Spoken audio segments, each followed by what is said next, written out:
I'm Laura Ingraham. This is the Ingraham Angle from Los Angeles tonight. Right now, we're monitoring election results in two states, Arizona and Nevada. Now, the Fox News decision desk is projecting that in Nevada, the governorship is flipping from Democrat to Republican. Incumbent Governor Steve Sisolak putting out a statement tonight conceding that he will fall short of winning, and he wished Republican Sheriff Joe Lombardo much success. And in Arizona, any moment we're expecting a new vote count from Maricopa County. About 80,000 ballots or so, but that always can change. More than 50% of those are early ballots that were then dropped off on Election Day. We're going to bring you the details as they come in this hour. But first, wrong lessons. That's the focus of tonight's angle. Now, it was predictable. The GOP establishment, which has been losing elections since about 2006, would declare the Republicans' disappointing midterm showing the death knell for populism. Now, the rationale being that because certain Trump-backed candidates lost in key races, the entire populist movement lost too. On the Republican side, they have to reject the MAGA agenda. Democrats ran on an agenda that was going to deliver for the American people. The American people rejected the MAGA extremism. Well, David Brooks, the liberals' favorite liberal, masquerading as something more sophisticated, likened it all to a fever finally breaking. Performative populism has begun to ebb, he wrote, and Trump's nihilistic violence that lay at the heart of it all.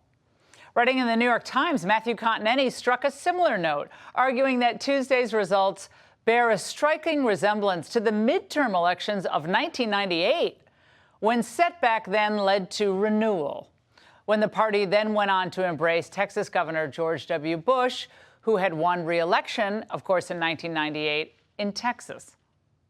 Now, word to the wise, if you're actually trying to help Ron DeSantis in 2024, best not to make a comparison to the president who hasn't been invited to speak at any RNC convention since he left office. But the pro-war coalition they're emboldened. You have to face facts. And they're marching together, led by their fallen star general, Liz Cheney, who's enjoying the moment herself, falsely believing that Tuesday's results mean America is hankering for the good old days of Fallujah and Kandahar. It was a clear victory for Team Normal. I do think it was the American people generally sending a message. They want to pull us back from the brink. They don't want this nation to go, over the edge. We have to make sure that the incentives are there to elect the kind of people who are going to make sure that they're part of the solution. Now, is Cheney actually saying that she, a Republican rejected by her own voters in her own state, who lives an existence wholly derivative of Donald Trump, that she's on Team Normal? Now, she's vowed to fight Ron DeSantis, too, as I recall, and endorse Democrat Tim Ryan over J.D. Vance in Ohio. So for all intents and purposes, she's a pro-war Democrat, at war with the 74 million who voted for Trump in 2020 because they were done with the Bush-Cheney alternatives. Now, David Brooks himself admitted that Trump deserves credit for reinventing the GOP and then setting the party on a path to being a multiracial working-class party. Well, you bet he deserves credit for that and for a whole lot more. Now, think about the shape the GOP was in back in 2015. People have very short memories. Well, first of all, it was a boring party. It was stuck in a 2004 time warp with out-of-touch approaches and totally not in sync with the concerns of average Americans. I believe that the great majority of people coming here illegally have no other option. They want to provide for their family. And there should be a path to earn legal status. Yeah, that bell couldn't have come soon enough. Okay, other than the Tea Party victories of 2010, where was the excitement and growth in the Republican Party? Well, and hadn't had much, really, energy since about 1996, when Pitchfork Pat Buchanan, the intellectual populist ahead of his time, when he won the New Hampshire primary. Before 2016, Republicans were losing the working-class voters, those Reagan Democrats. They were falling away. And they were also failing to connect with Hispanics back then.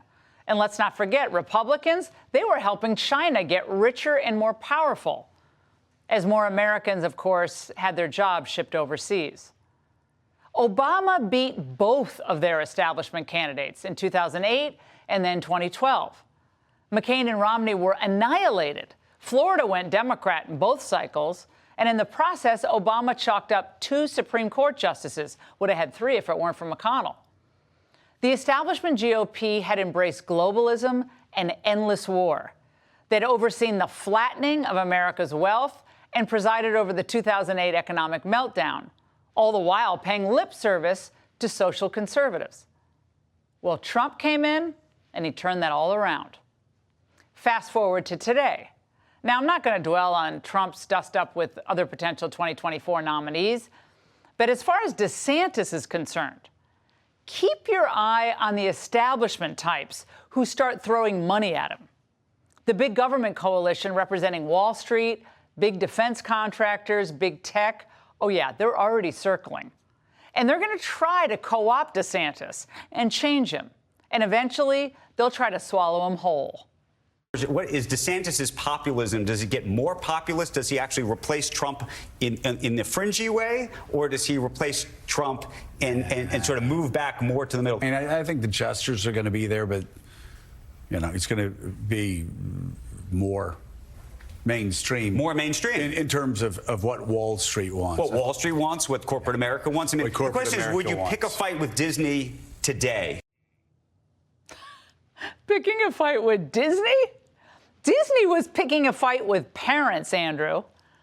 Now, populism isn't extreme, it's pragmatic. There was plenty of good news for Republicans that the media seek to ignore, of course, on Tuesday. The inroads made in New York, flipping 4 seats there, the closer-than-expected races in the Pacific Northwest, the continued shift rightward of Hispanic voters, and, of course, the huge populist expansion in Texas and, of course, in Florida. Pretty boy Beto lost by almost 11 points to incumbent Greg Abbott, and strong populist social conservative Dan Patrick was reelected as lieutenant governor by double digits as well. So if the establishment really has all the answers, how is it that Lisa Murkowski didn't sail to victory in Alaska? And how did Romney get embarrassed in Utah when he refused to endorse Mike Lee, who ended up winning handily? Now, if not Trump, whoever rises to the top of the pack in 2024, he or she is going to be bombarded by the Romney-Cheney crowd. They're going to pull out every possible stop to push him or her toward the old Bush policies of endless war, partnering with the CCP, and open borders. And here's the thing. It's really tough, if you're a Republican, to avoid getting pushed in that direction. Most GOP foreign policy types support the Bush foreign policy. Most GOP trade policy experts are pro-CCP and pro-World Trade Organization. And most GOP policy types have sympathy for generous immigration amnesty. DeSantis and his team, they will be flooded with memoranda supporting all of these bad ideas. But my guess, and it's just a guess right now, is that DeSantis and any smart, serious candidate will consult with everyone in the GOP, but avoid the establishment trap. I'm thinking a campaign with a positive, fresh populist message that affirmatively embraces America First policies. That has the best chance of winning. And that's The Angle. Hey, Sean Hannity here. Hey, click here to subscribe to Fox News YouTube page and catch our hottest interviews and most compelling analysis. You will not get it anywhere else.